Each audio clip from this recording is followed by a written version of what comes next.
High Level is a full CRM and marketing platform, and I've used some of the best in the SaaS industry.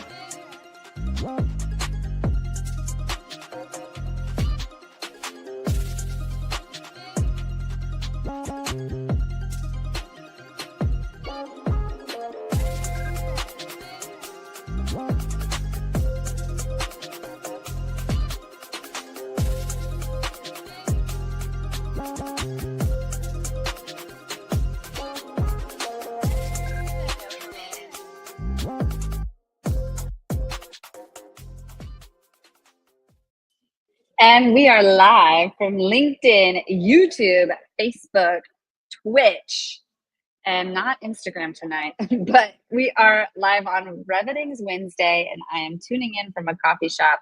What's up, Elizabeth McEwen? Finally haven't been able to make one in a long time. Yeah, I know, Liz, it's been forever. We've missed you. How have you been? I know you're tuning in from Florida. We got one guest here from Florida tonight. Where is everyone else tuning in from?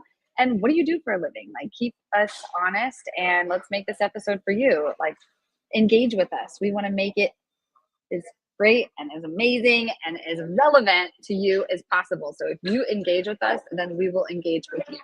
But before we get started, I want to make sure I talk to you all about delegating, because this is something I need to do more of. And I do it well already with Cherry Assistant. So Cherry Assistant is a VA placement service that helps find VAs from around the world who have the skill set and the basically hours and the needs that you have. So call Cherry Assistant, or just scan this QR code if you're watching on video, or go to cherryassistant.com if you're listening on podcast. Let them know that you've heard about them through WinsDay, and talk to them a little bit, because there are probably things that you're working on right now that you could be delegating so that you can focus on the things that matter most to you. So if you don't have a virtual assistant, I mean, they do more than just executive assistant type stuff. So this show, all the logos and all the stuff you're going to see on the screen today, this was all created by a virtual assistant. So check out Cherry Assistant. I highly recommend them. And also High Level. We white label High Level internally here at Reviting. And so for us, it's app.reviting.com. And when you get on one of our plans, you get access to app.reviting.com. But you can just sign up for High Level on your own. It's only $97 a month. You can scan this QR code, get a 30-day extended free trial on my affiliate link. I get a 40% cut if you sign up with my affiliate link. So it's to my advantage to help make sure you succeed. So try it out. It's a full service CRM marketing automation platform. And when you sign up for $97 a month, you get 3 accounts. So you can then end up white labeling it and getting your clients on it as well. But I digress, because we have a really great episode, and I want to bring in tonight's guest without waiting too much longer. I also know I see some more people in the comments. What's up, Minaj? What's up, Liz? As good can be. We got Marissa Banks in the comments. Good to see everyone. Like, what are you all up to tonight? What's good? What's popping? In the meantime, I want to introduce you to Kris Sherrick, and we have Kris Dehnert. So we've got 2 Chris's, one with a C, one with a K. Thank you both for being here. This is going to be an awesome episode. But I know Kris Sherrick pretty well. We get to work together, but Kris Dehnert, you know, we got to meet during pre-show, so I'm really excited to get to know you during this episode. And in good old WinsDay fashion, I'm going to put a 2-minute clock up, Kris Dehnert, and start with you. Could you tell us your full life story from birth to what brought you to now, on all the things that like we can't find on LinkedIn? You know, like we can go look up your resume on LinkedIn. We don't want to know what your job titles were. We want to know the real story of you in 2 minutes. Here's the clock. All right. Central Florida guy. Didn't come from much, but that's usually a blessing. We got to hustle a little bit and go get it. Did fairly well in school, but I found out that like kind of doing a side hustle was a great thing for me. So selling pencils, selling candy, selling wire to make jewelry, like whatever I could do to make some money, because of, you know, that old saying, if it will be, it's up to me.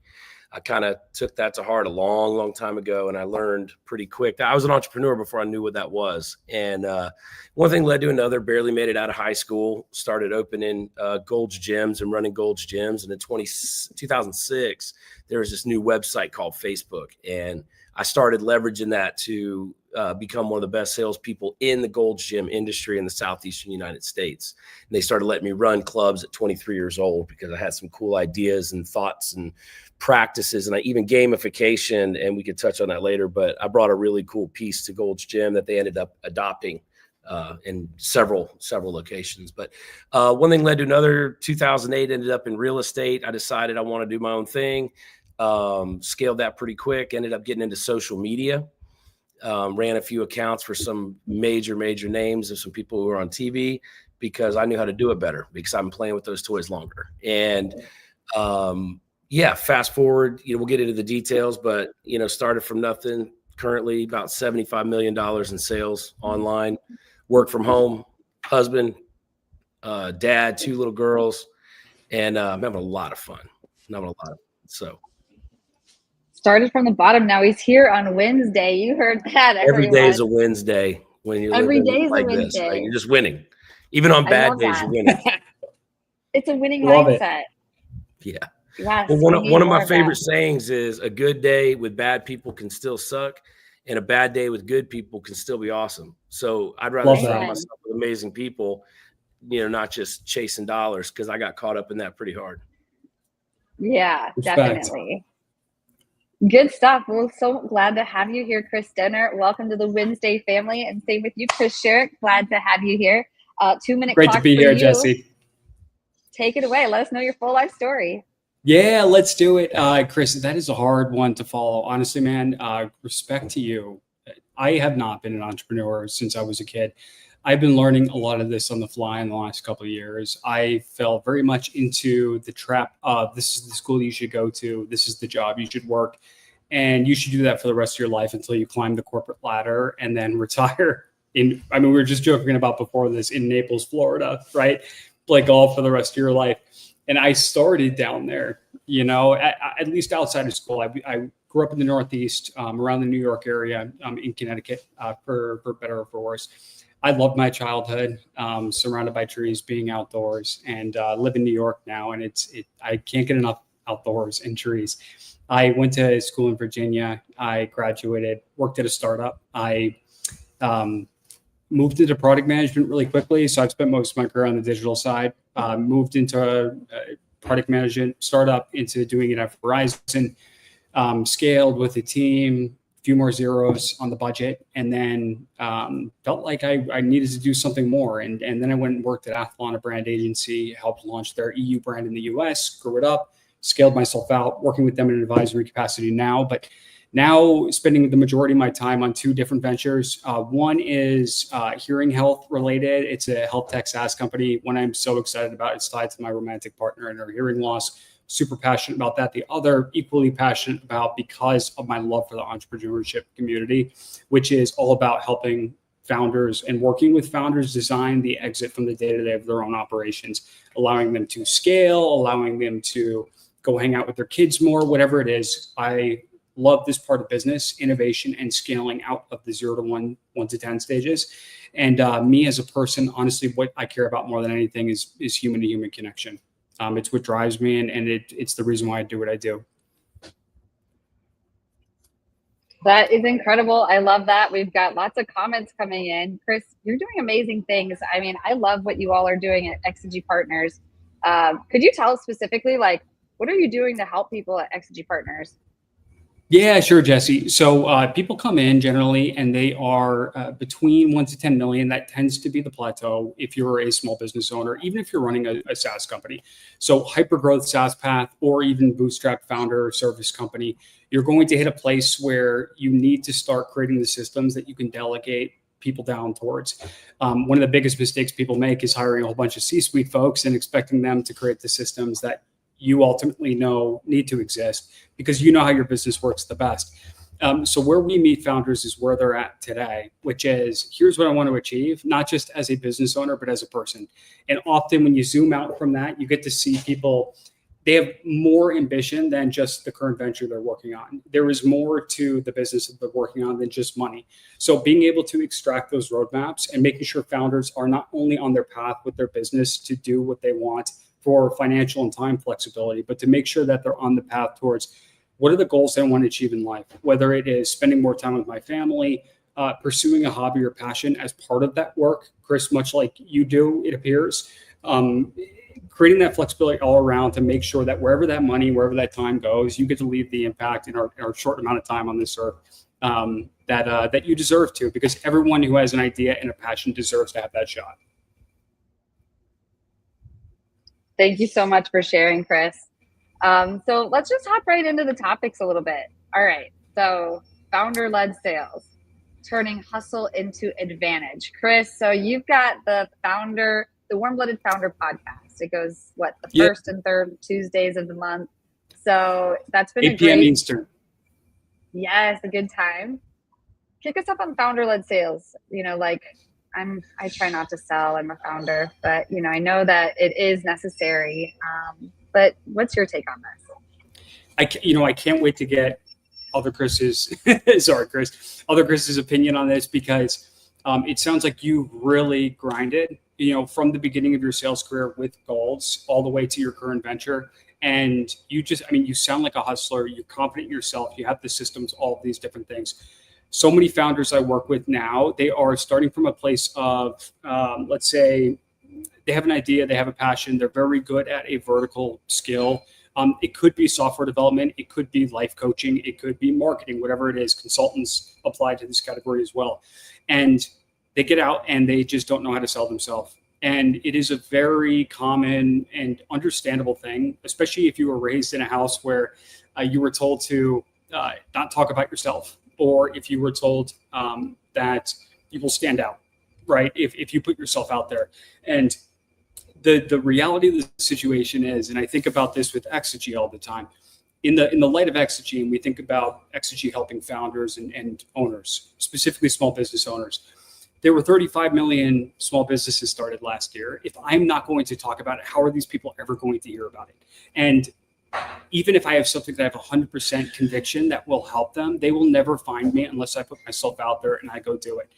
Now, no one likes to cold message on LinkedIn. That, to me, still feels really awkward. But I will say, as someone who's tried outsourcing it from the beginning, doing it from the beginning, a combination of both, and as the evolution has occurred, finding a balance for where that sits, leading sales yourself at the beginning can be extremely valuable. It will be extremely frustrating. And there are going to be so many times where you're going to doubt yourself and whether or not you have an idea that people even want to consider as a possibility for you to make a living on. But again, you have to think about the numbers. If you don't talk about it, no one will. And with how many people that there are out there, sometimes you can take hundreds of messages, and you should be aiming for hundreds of messages to get 1 or 2 responses that you can turn into a call that allows you to talk with someone and share your passion. You don't even need to have a tuned sales script. I think that is where a lot of people get it wrong at the beginning. Often, if you're going to work with someone who's going to be a great client, especially at the beginning of your venture, you're going to want someone who is going to be along for the ride with you and buying into you as a person, your passion, your personality, because it will be more of a partnership at the beginning of the process than it will be a perfectly manicured sales into onboarding into service process, even if you're selling a SaaS product.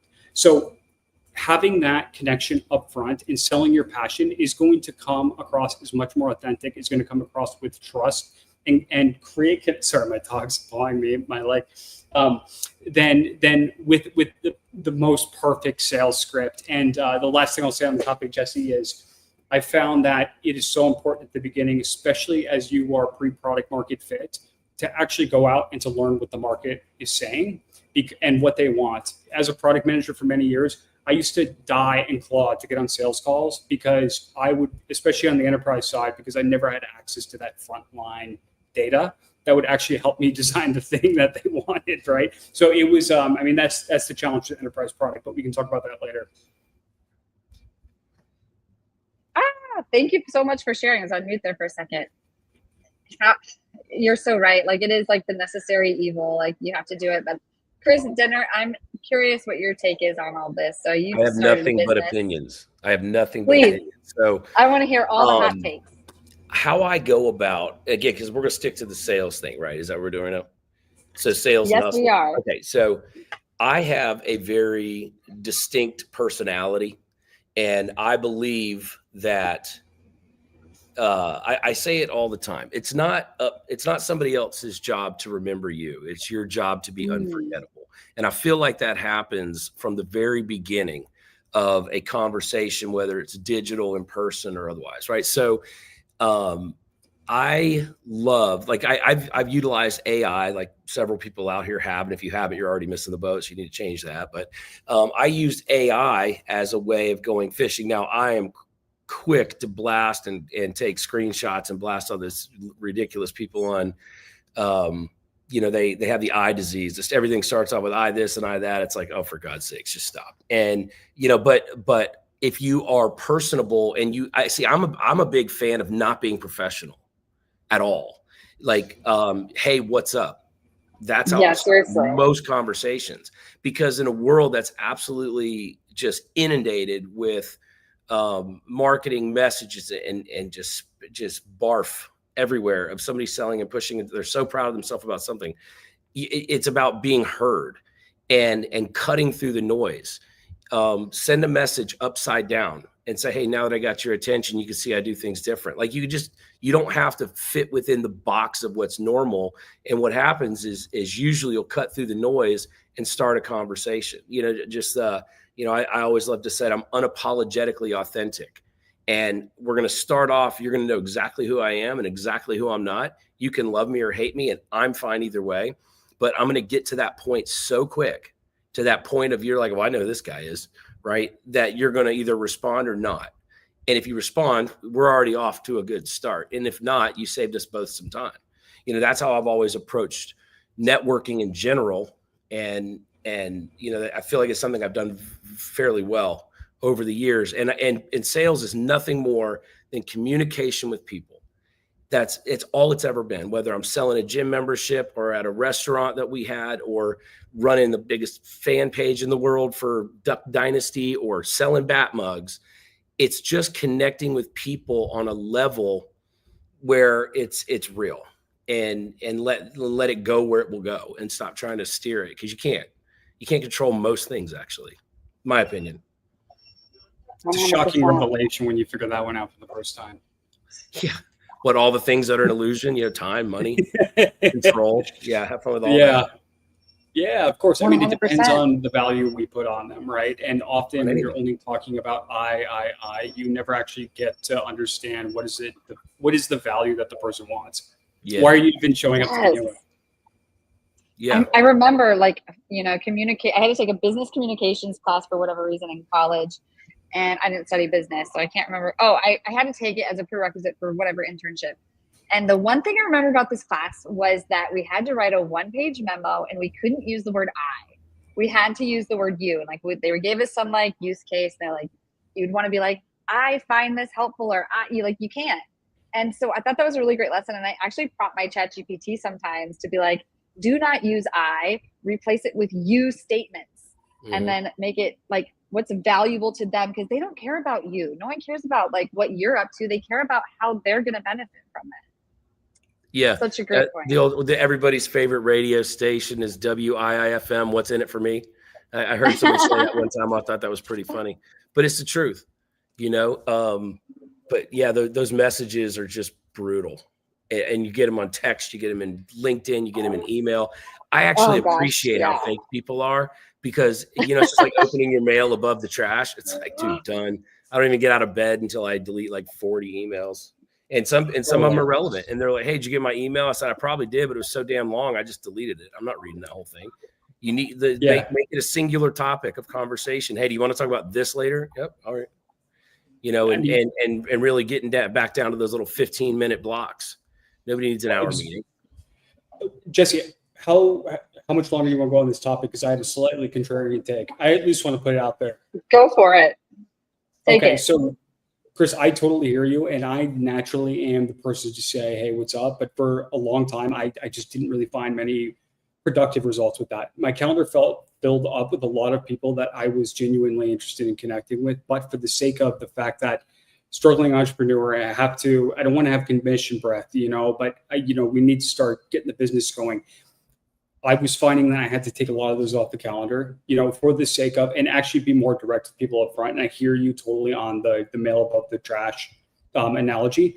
But I've also found that actually if I keep it succinct, but actually be very direct on, hey, this is why I'm reaching out. You will get a sense of this is a bit salesy, but actually it's relevant to what it is that I'm, what my need is right now. And therefore I'm willing to give it an effort. Sometimes if I hide that message behind something that feels a bit more casual, or maybe a bit more personable, less ASCII, I can create a connection to that over time, but I actually leave the door open for what it is and why this person should even respond to me to begin with. And at least for the folks that I'm working with, founders, entrepreneurs, they have a million of those messages, to your point. And so if I'm going to at least be scanned and mentally accepted or declined, at least I want you to know what it is that I do, so that you can make a somewhat conscious decision about. Can you do it in a sentence? Can you do it in a sentence? Can you do it in a sentence? Chat GPT 4 paragraphs. That is the difference, right? And can you do it in a way that actually feels personable? And if I respond, that you're going to facilitate me to a next step that isn't going to be dragged out and long-winded and waste my time. Could be industry specific too. I mean, without a doubt. I mean, I am jealous of you being able to hang out with ball players. I'm not going to lie, which we need to talk about. But yeah, for sure. We'll talk about that later. I've turned some junk emails into money. That's where the talent of a salesman is. And so I don't have salespeople at Dugout. We've done $55 million in sales. Oh, it's all founder sales? You? Me, a couple of guys that work there. We're inbound. Everything's just inbound to us. Inbound, and it's predominantly direct to consumer e-com. But before, when I had my apparel company, I currently also have a golf company and a cigar line. We don't have salespeople for those either. And I'm a salesman.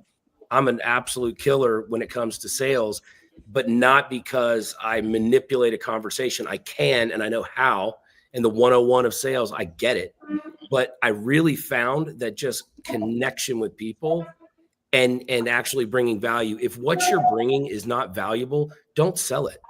Like when people talk about tripwires, tripwires are so like if you can't sell it, don't give it away.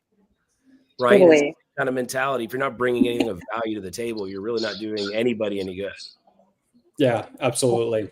And you could lead someone through the processes and song and dance too. And I mean, you're going to get to the point where if there's a transaction that needs to be made, which usually it does in business, it's not going to work out anyway. Right. So don't waste your own time. Don't waste their time. And I think it's less about being manipulative, more about being direct, I think is what I've learned over time. And asking the right questions. Which requires a level of empathy and knowledge. Yeah. You got to ask the right questions across the board.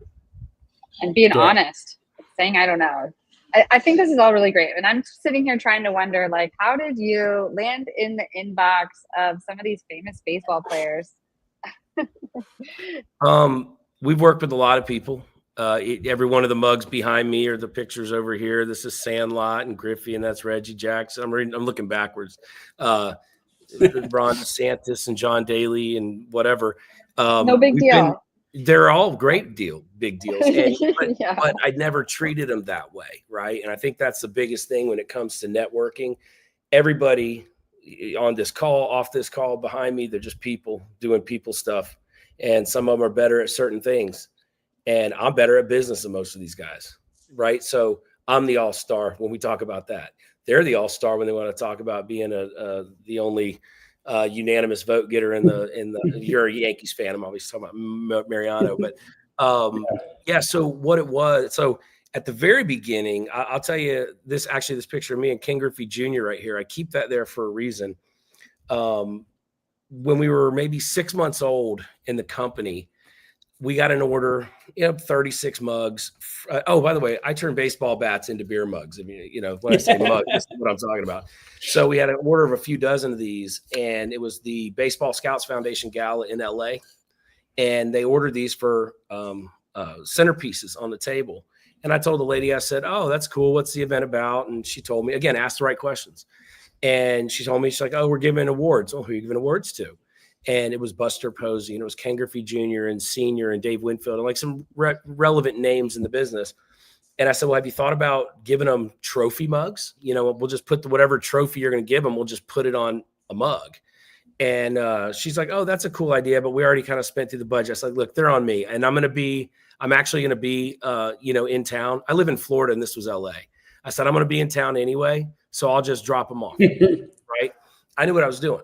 And then I get to the door and they're running around like crazy. And I said, hey, look, I got these mugs for you. I was dropping them off. You want to go put them in the back? She's like, we're just so busy. I was like, look, I'll go put them in the back and give them to the photographer. And she said, okay. So now I'm backstage at the LA Beverly Hilton for this gala. And the photographer's like, hey, what are these? And I said, these are the trophy mugs for when the guys get off stage. And he's like, oh, I said, do you know who's who? And he's like, not really. I was like, don't worry, I'll help you out. I'll sit here. So every time one of them came off the stage, I put the mug and he's like, these are from Dugout mugs. These are trophy. And I, take my picture. And there's a lot to be said about social proof and credibility. And when you have a photo like this with one of the greatest players that's ever lived, it's enough. Again, it's enough to cut through the noise, right? It's enough to get just enough attention to have a conversation. Now, if I couldn't carry a conversation, it would be empty every time, but I can, thank God. And this was enough to open that door. And one led to another led to another. Everybody's like, man, these are really cool. These are really nice. You're really fun. Like, let's keep this party going. And that was, 8 years ago. So that's kind of how it, and also I have a mentality that I belong in every single room I'm in, whether I actually do or not. Who's to determine that? Right. In my mind, I belong in every single room I'm in. And I've been in some fantastic rooms, but I don't ever feel like I'm a fly on the wall or I'm the guest. I feel like I'm supposed to be there and I act like I'm supposed to be there, and I treat others like I'm supposed to be there. And guess what? They treat you like you're supposed to be there. It's so true. Well, so probably the best example of that was 2 years ago, the World Series. We were in Houston when the Braves won. And my wife was supposed to go with me, but she's like, I don't want to pack a bag and go for one day. I said, whatever. I said, I'll go. But I already went all in. Round trip, first class, the Four Seasons, like we were going to live it up. And she bailed on me. So I called my best friend who's in Texas already. And he just met me at the game, partied all day. Well, the Braves won that night. And we went back to our hotel, but they wouldn't let us in because that's where the Braves were staying. This was the after party. And I was like, no, I'm sorry, I'm staying here. And they say, oh, I'm sorry, come on inside. So I walk inside and Big Papi, David Ortiz, walking through the lobby. He's like, hey, what's up, man? Because he knew me from when we worked together. And I said, hey, David, what's happening? And he's like, oh, we're doing this. I was like, I ain't going with that. You guys are crazy. So I went over to the bar and two of the pitchers for the Braves, one of them knew me. And he's like, hey, man, I didn't know you were going to be here. I said, yeah, I'm actually staying here. I knew you guys were going to win. Ha ha, whatever. And he's like, well, dude, we're going upstairs right now to the team party. You should go. And I was like, damn it, I think you're right. So anyway, we just hopped the barricade and went right up. And all the security started closing in. It was me and my friend. And the players were like, hey, you made it. What's up, man? I said, hey to Austin Riley. Anybody knows baseball. These are some players. And I said, hey to a few guys. Well, guess what? I acted like I was supposed to be there. They treated me like I was supposed to be there. And I was there all night, smoking cigars, eating shrimp, dancing on dance floors, just raising hell. I had the trophy over my head the night they won it. I love that. What a story, right? Like, and at the end of your life, that's all you got is some stories. Mm-hmm. Did you help somebody with write theirs? Did you write yours? Were you the hero? Were you the villain? Were you just an extra? All you got's a bunch of stories, right? And I feel like that's what I'm doing. I'm going to write. One of my favorite movies of all time was Big Fish. If you know that movie, I love it. Yeah. Yeah, great movie. Yeah. And I feel like that when my girls are looking at me, they're gonna have a thick book of stories to go through, and that's kind of what I'm trying to build right now. Respect. I love that. Energy attracts energy, like that's in terms of like the stuff that you're doing. You just went in there and you matched their energy and they felt it. Yeah. I love that. But we got to get into this second topic, which is e-commerce. So I'm going to keep you up there, Kris Dehnert. E-commerce tactics, tripwires, games, and giveaways. Can you help us transition into this topic and kick us off here? Okay, so e-commerce is selling stuff online. Hopefully we all know that. But What I like to do, again, is outside of the box marketing, outside of the box engagement. And one of my favorites are tripwires. Like, for example, I got some right here. So I have coasters, and they have whatever team you want on them right here.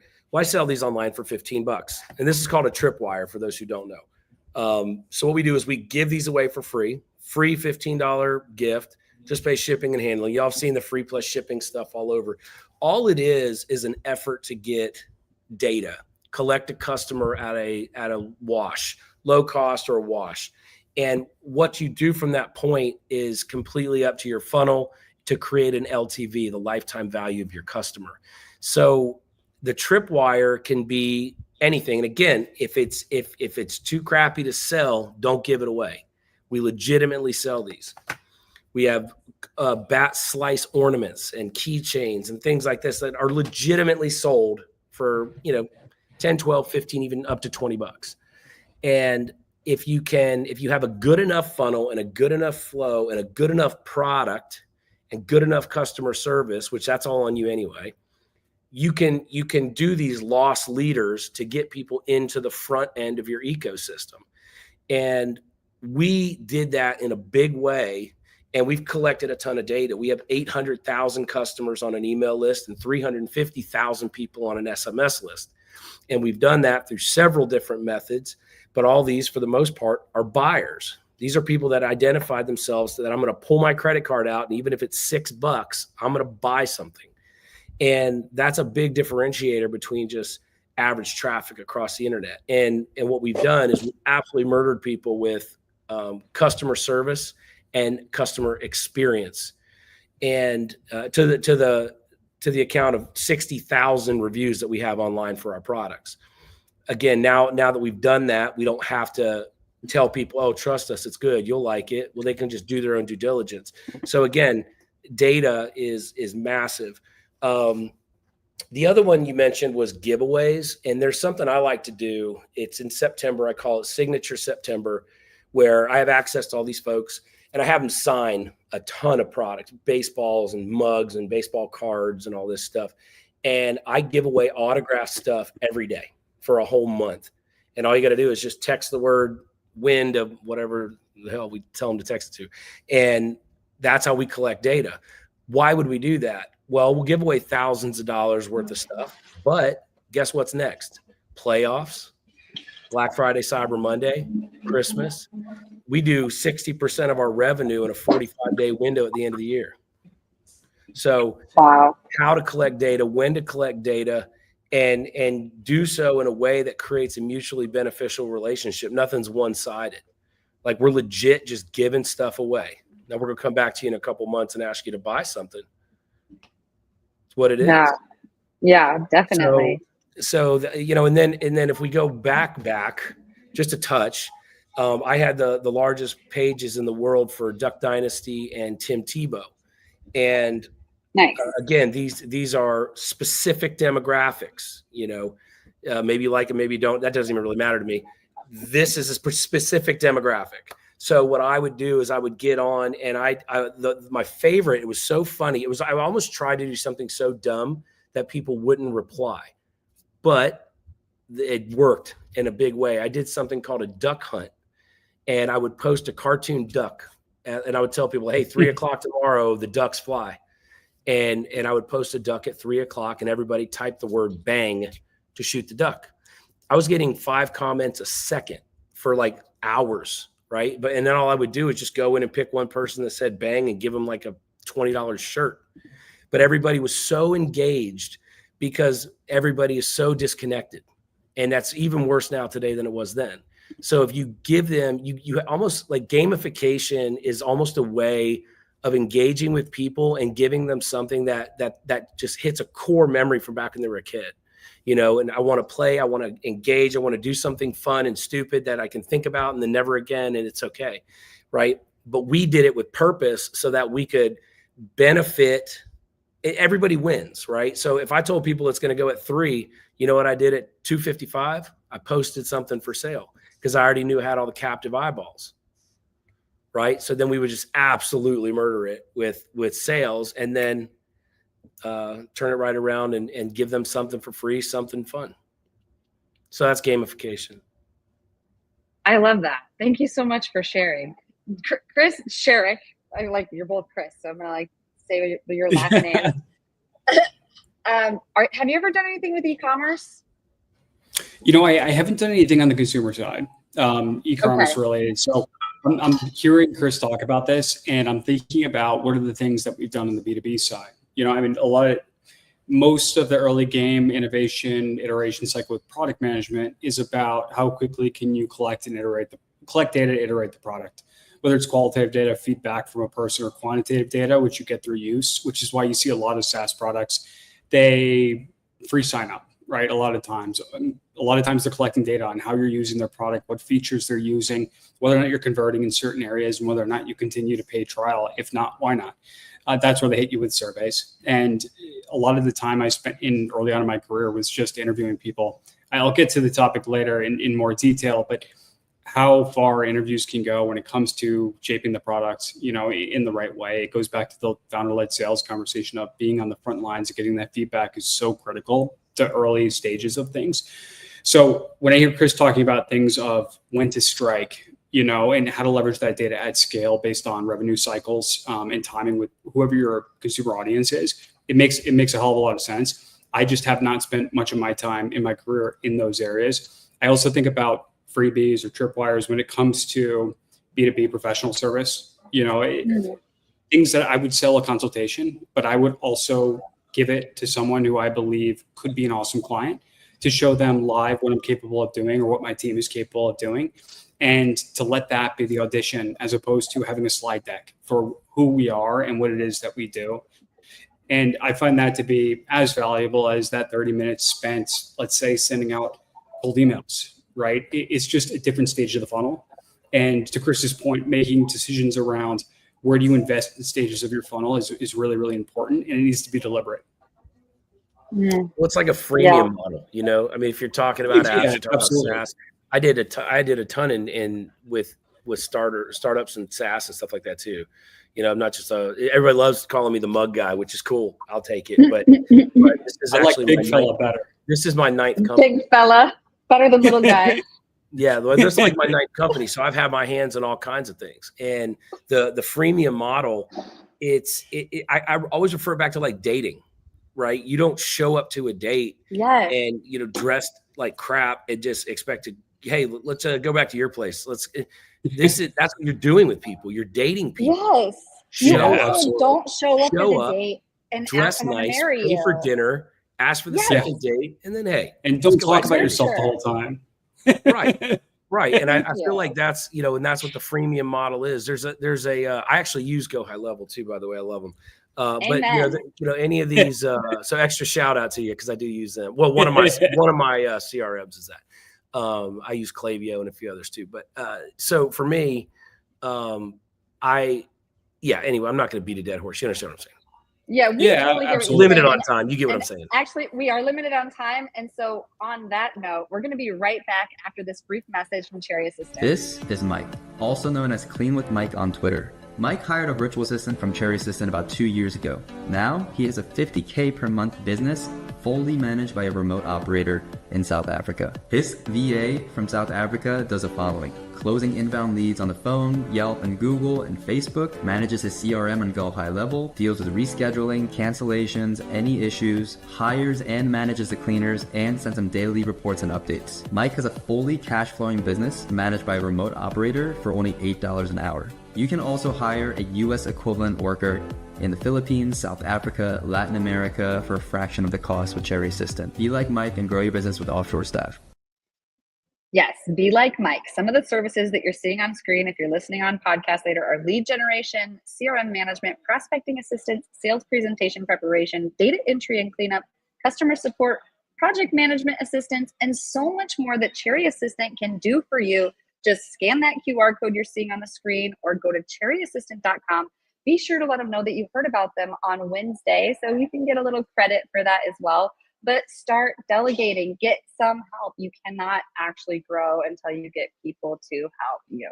So also, I want to give a big shout out to High Level. I was talking about them a little earlier, and actually Kris Dehnert just mentioned them, but we use High Level here internally as our agency software. It's app.reveting.com, and it's a CRM and marketing automation platform. So look, when I was a full-time CMO, W-2, spending all kinds of marketing budget, like we would spend thousands and thousands of dollars a year on a CRM and marketing automation platform that did all the same things that High Level does for $97 a month. And so, and I'm not just saying that because, you know, I'm an affiliate with them, because I used them before I reached out to them to sponsor, before I became an affiliate. When I first went off on my own and became a business owner only 2 years ago, I was simply looking for a tool that would allow me to have a dedicated IP to send some emails without having to spend $300 a month. That just seemed a little outrageous to me. And I'm so glad I did, because once I did that, I was able to help other customers scale on High Level. Kris, can I put you on the spot? Because you mentioned that, you know, you also use High Level. Could I ask you, like, how do you use it, and what benefit do you see out of it? You want to hear the best answer ever? I don't know. It's not my lane. I love that. It's not my lane. Oh, so okay. So you're talking about, no, hold on, because I'm going to touch on outsourcing with the Sherrick thing you just talked about. Listen, do what you do best, outsource the rest. Get this stuff off your plate, because you cannot run, you cannot fly if you're just weighted down with all this insanity. So I don't know, because I'm not supposed to know. I have a guy named Jared he's probably watching this somewhere, but Jared's awesome. Hey, Jared. And, let's talk, Jared.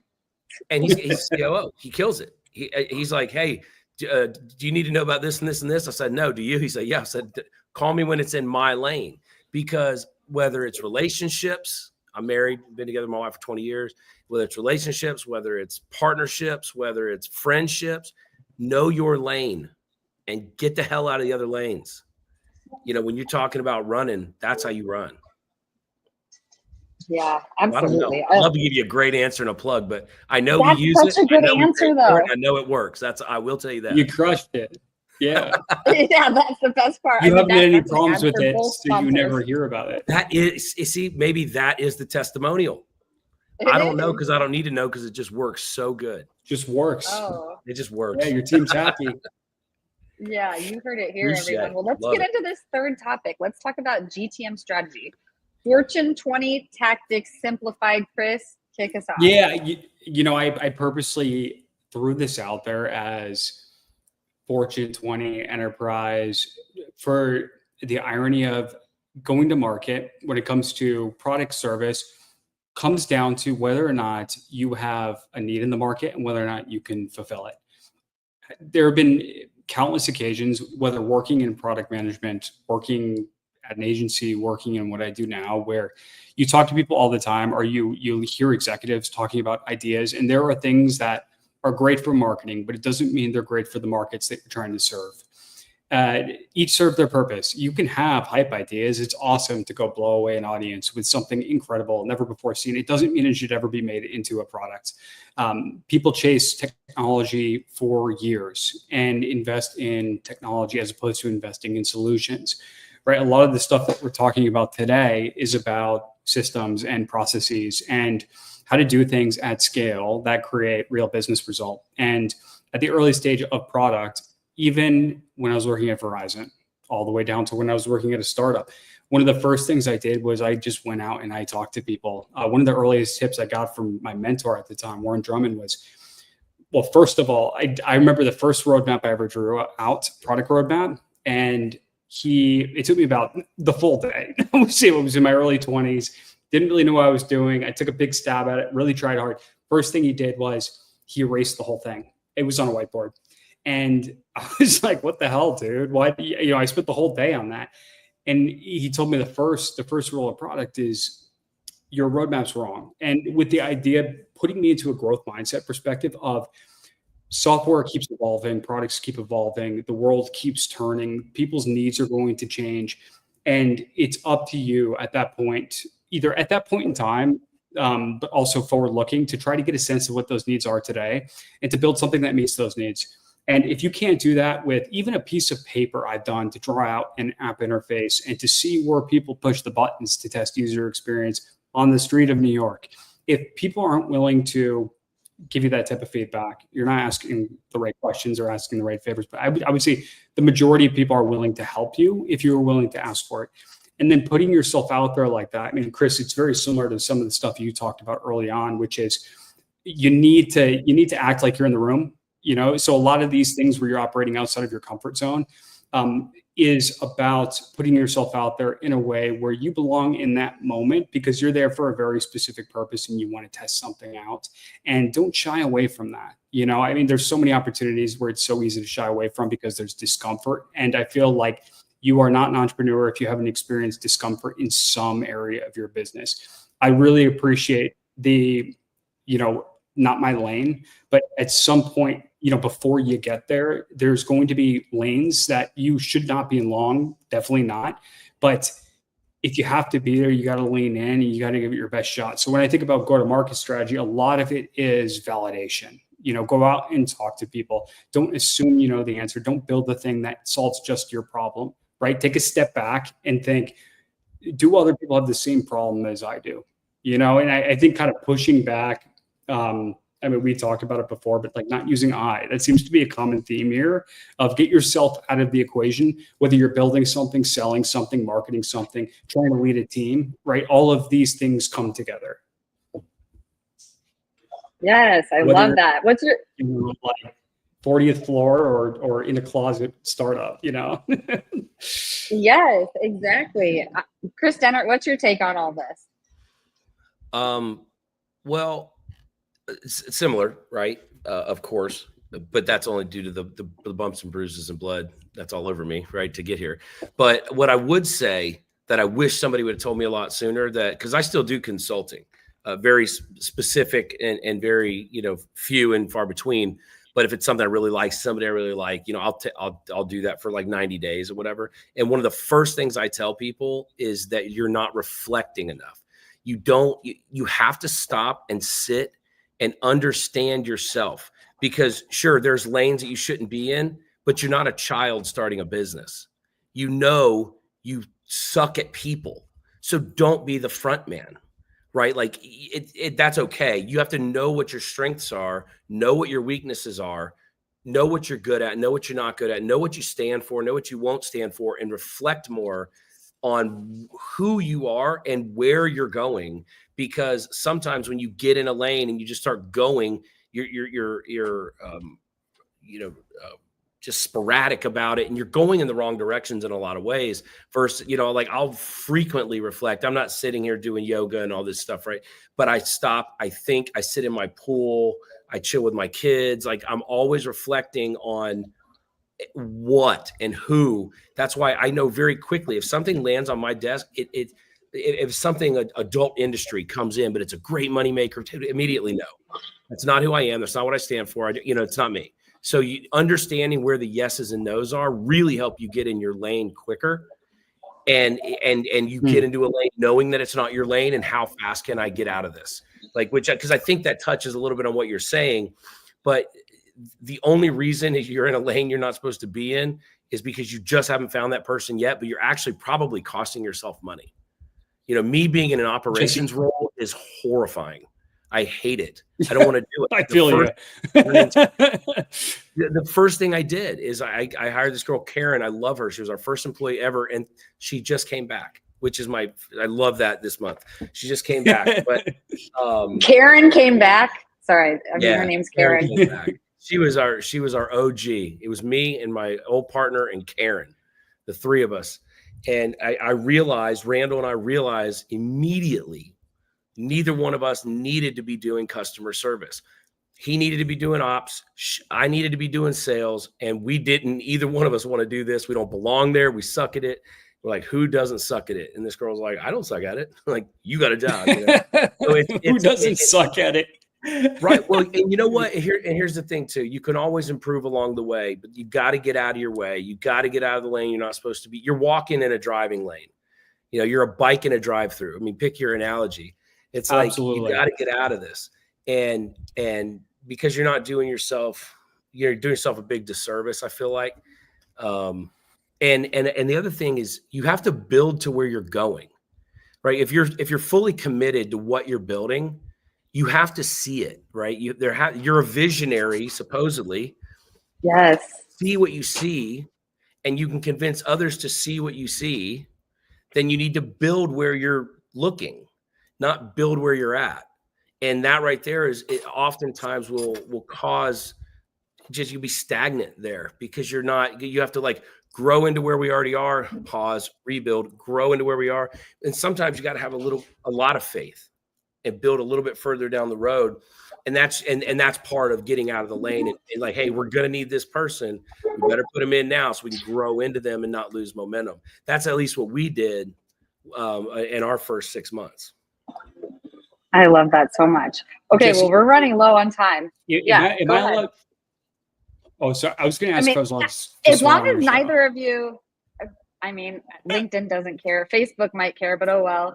As long as you guys don't mind going over a little bit. I mean, we've got 5 minutes left. One topic. Want to make sure people know how to reach you. But also, let us know in the chat if you're watching. Anyone want to do an after party? I was thinking about bringing back the after party where I share a Zoom link, ask the guests to join if they're willing. People from the audience can join. Just like a 15-minute like powwow. Just throwing it out there. Put it in the chat if that's something you might join. But was someone to say something else on that topic before we go to the next?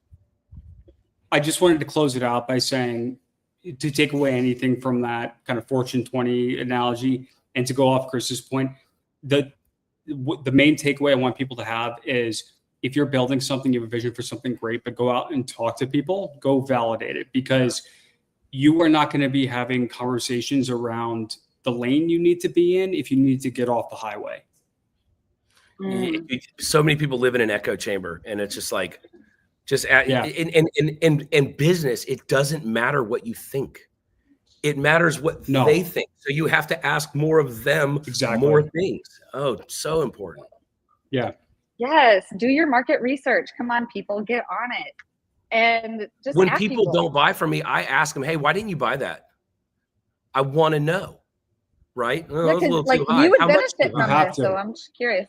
Yeah. I asked. I'm uncomfortable. Yeah. I'm always uncomfortable situations. Get comfortable being uncomfortable. Right? I ask if you didn't buy that, so why? True. You didn't reorder. How come? Yeah. Yeah. It is very true. I love it. Dude. Networking value. I don't want to be a great topic. You calling me. Not if he's got things to say that you're not going to like, but I don't know. If he's asking why I didn't buy something. Tell me right now. Inviting you to a baseball game. I mean, I'll go to a Yankees game with you, but okay, let's get into networking value, connections that build success. We're talking all about you statements, not using I. This is about providing value to others, but a lot of people need to build and network, and you've done such a great job of that, Kris Dehnert. Could you kick us off with this topic? I'd love to.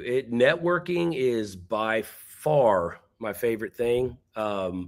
I have a network that is worth literally billions of dollars, and I don't take it lightly. You have to be somebody that somebody wants to know and bring value, whether it be physically, mentally, emotionally, spiritually, financially, professionally. You have to continue to reflect on where you're valuable and identify who finds that valuable. So there's I'm a member of a mastermind. I don't know if anybody in here is in masterminds or the premise of a mastermind. I've been in this particular mastermind for 10 years. I'm the first member of this mastermind. It's called Board of Advisors. It's really high end, but we meet quarterly and we bring real problems, real solutions to the table. And I find that, I'm a big fan of fewer, bigger, better. Fewer people, bigger deals, better conversations, better relationships, and when I speak at these things, I speak from stage, and I love it because I've been there from the beginning, and I actually know just about everybody and in that group. And the first thing I'll tell people because we get new blood in all the time, every quarter we got new people rolling in. And I said, be okay with the fact that 8 out of 10 people in here are not for you. period. Like, you don't have to be a jerk to anybody, right? That's not the point. Just understand that, everybody that tries to make every little square peg into every little round hole and make this and force that, one, it's not sustainable. Two, you're not able to follow up and do anything with excellence. And three, half the time you're full of shit. You're just trying to like improve an opinion about yourself. Whereas I feel like when you're transparent and unapologetically authentic, as I previously mentioned, these are the things that let people see who you are and what you're about from the very beginning. So they're going to like you, and some aren't going to like you. And the faster you get to that, the better off you're going to be, because those ones that really resonate with who you are and what you're about, those are the ones that are going to gravitate towards you. And that's where you can create genuine relationships, because all these vanity relationships are useless. And in several occasions with like the folks that I'm very fortunate enough to be connected to, I don't know if I said it earlier, but I'll say it again if I did. It's not who you know, it's who knows you, right? And in networking, it is not who you know. Oh, I know this guy, I know that. But you sat in a trade show and listened to this dude talk. You don't know him. He doesn't know you. He could walk by you in a hallway and doesn't even say hi because he doesn't know you, right? That doesn't matter. What matters is the people that'll answer the phone when you call. And they're like, hey, man, I saw it was you. What's up? That's somebody in your network. And I feel like going first in a relationship is always important.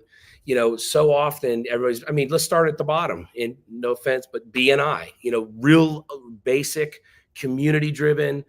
I was in one. That's why I know. You start there, and you can do the networking events and the mixers and the drink mixers and the YP, all this stuff.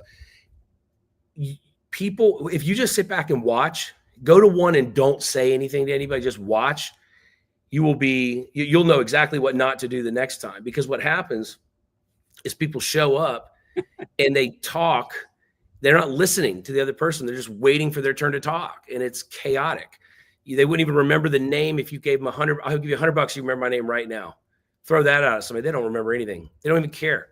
They're too busy worried about what your perception of them is going to be, rather than let me listen to this person and understand where I can build value. Right. I'm really quick to ask somebody their name 2 and 3 times. I want to make sure I don't forget. I don't care how that looks to them. Like, hey, I don't want to forget your name. Tell me it one more time. Okay, because they already forgot yours too. Like, oh yeah, tell me yours again. You'll see. Everybody is just on this, peacocking around, trying to look impressive to everybody else, but nobody cares really.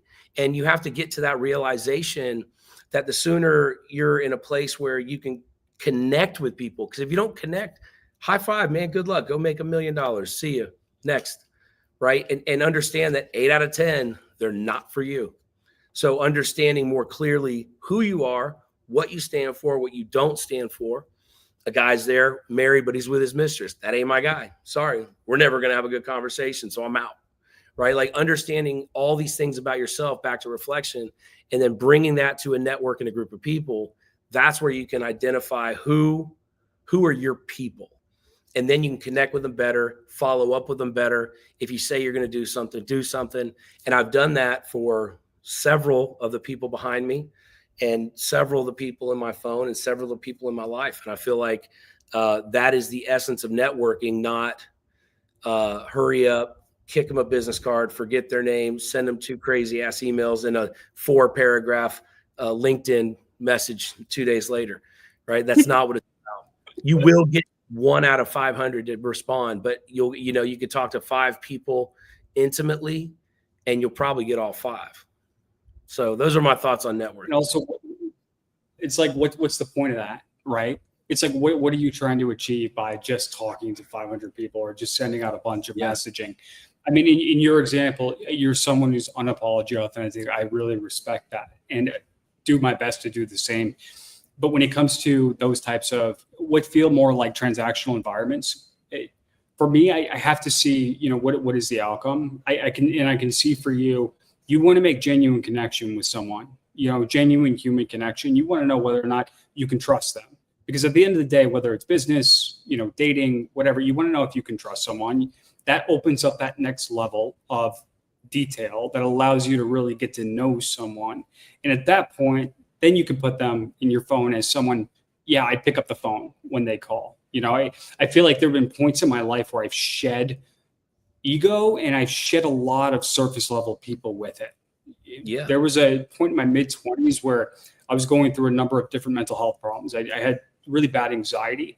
It was dealing with the passing of my father a couple of years earlier, and I had panic attacks. I wasn't going out socially, and I stopped drinking. And in that period of time, I lost a lot of who I thought were friends. But the people who I didn't talk to, you know, for weeks at a time because I was stuck in my own head and just trying to survive at work while going through this really hard mental health period. This went on for months.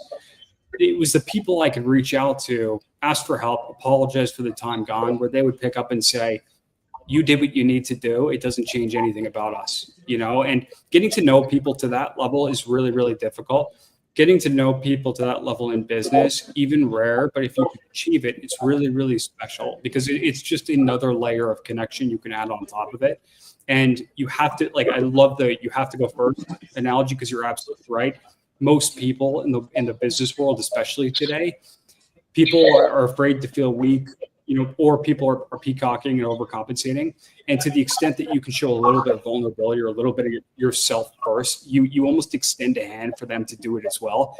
And it will either nosedive it, which means both of you can move on, or they will reciprocate and you will find someone that you can genuinely connect with. And I agree with you. That is networking, heart and soul. No matter what you're doing now, they could be a professional personal contact for life. And that is different because it's rooted in trust, not just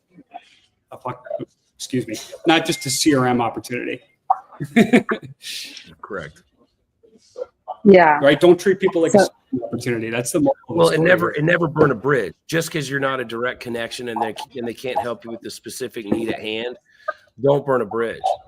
Yeah. I got an order in today, a few $1,000 order in today from somebody I met 4 years ago.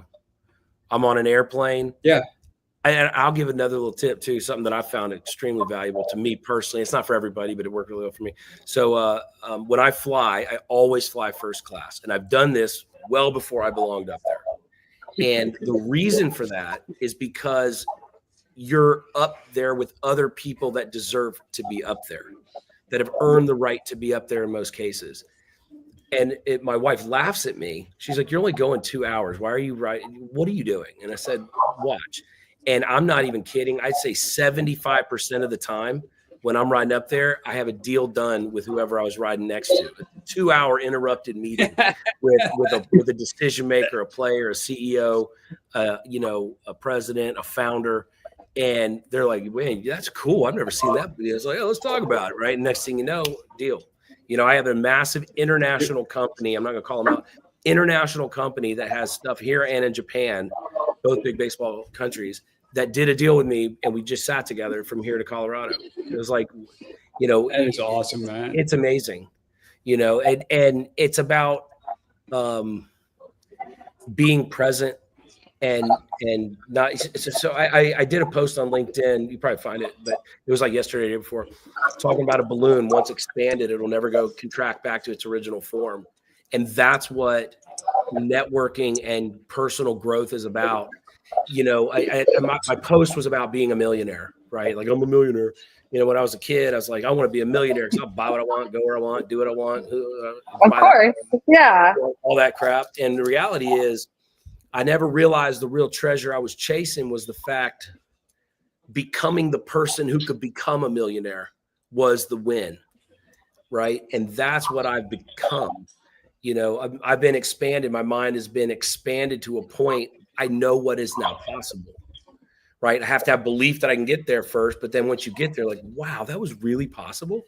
I'll never shrink back to, oh my gosh, you know, I hope I can start a company one day, you know, because I'm way past that point.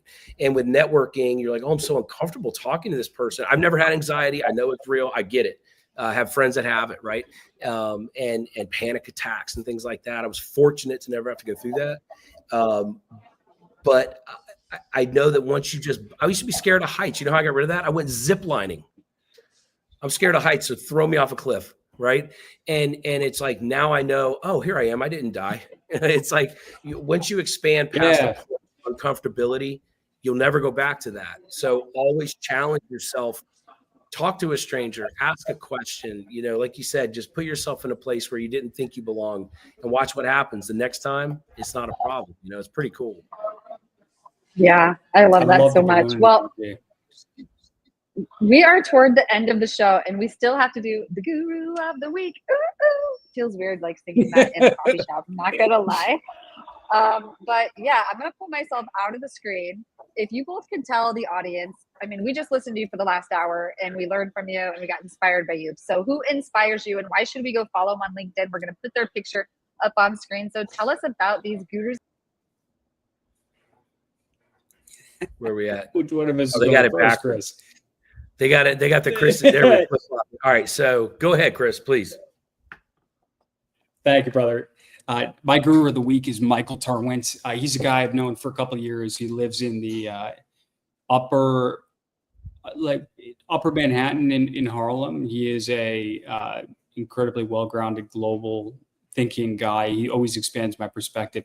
He's someone that if any of my clients or people that I'm working with, or I'm working on something myself, if I need to go validate an idea, if I need to get a take on early stage growth, which again is where I spend a lot of my time, he's a guy that has always been reliable for going 0 to 1, 1 to 10, testing an idea, getting your initial marketing funnels up and going, coordinating marketing teams, whatever it is. The guy gets marketing, he gets growth, especially those going 0 to 1, 1 to 10.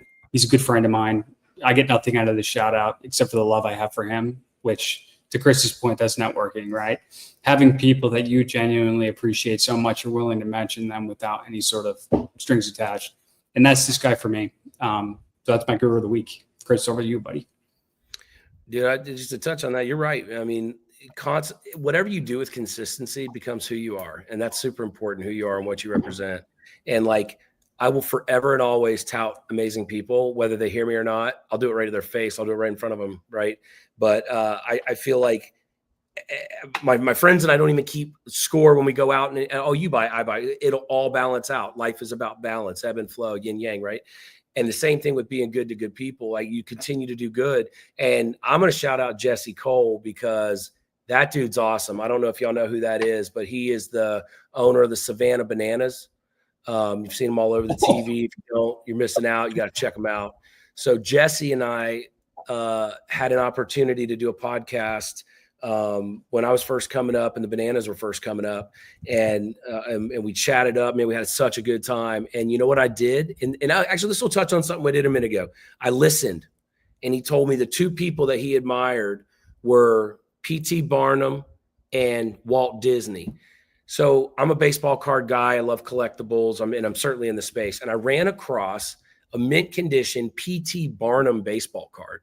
Like, why? Why is that even a card? And I immediately grabbed it, slapped it in an envelope, and I sent it to Jesse. And I said, dude, I thought of you. I saw this. I thought of you.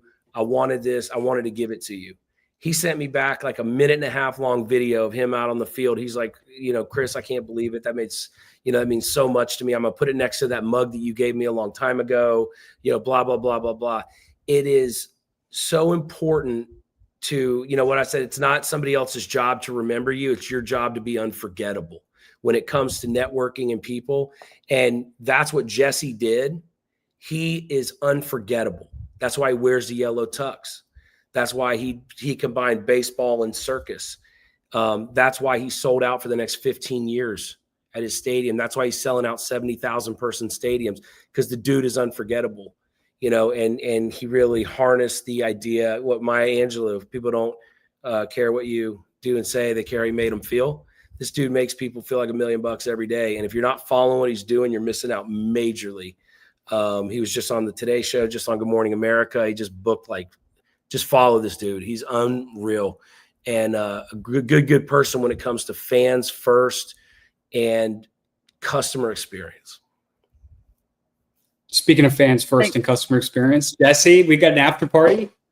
We got an after party. Audience, if you're watching, join us on reveting.com/Zoom, where we're going to be talking about Savannah Bananas. I know we're going to be talking more about this there. And anything else, like what questions you have, come meet our guests. We want to meet you. Just join reveting.com/Zoom. But while everyone is heading over to Zoom, could both of you let our listeners know what it is exactly you do? Like, so we want to know 3 things. Who do you serve? How do you serve them? And if they could be served by you, how do they reach you? Kris, Sherrick, could you kick us off with that?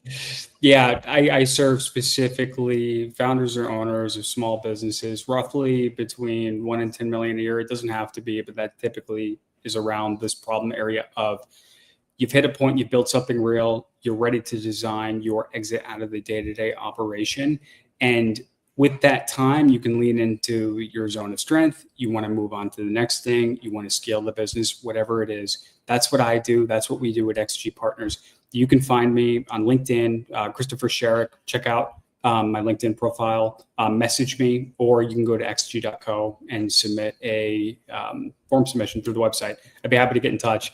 And I always do my best to answer my LinkedIn messages. So yeah, just reach out, even if you just want to say hi. I appreciate you. And I'm grateful for you guys for even listening and reaching out, because that allows me to continue to do what I love, which is helping you. Love that. Thank you, Kris Sherrick, so much for being here. And we'll see you at the after party. But Kris Dehnert, could you do the same? Let us know exactly what it is you do, who you serve, and if we could be served by you, how do we reach you? I turn baseball bats into mugs, and we have other stuff. We turn baseballs into bottle openers, and you can go to dugoutmugs.com and see all that good, fun stuff. I also own biggolf.com, BIGG, biggolf.com. We do golf balls and cigar holders out of golf balls and bottle openers, kind of crazy stuff. But we serve the gifting community. What I'm really looking for right now is corporate gifting. I've found a lot of success in corporate gifting. We've made mugs for Coors, Miller, Corona, Hard Rock, Celsius, Yamava casinos. We're in all 30 MLB stadiums. So like we've really found, they do season ticket holder gifts, things like that. Companies that are looking for really cool, fun, unique gifts that to give out to clients, to give out to employees for recognition. And also in baseball cities specifically, we serve a lot of people because we have the opportunity to co-brand.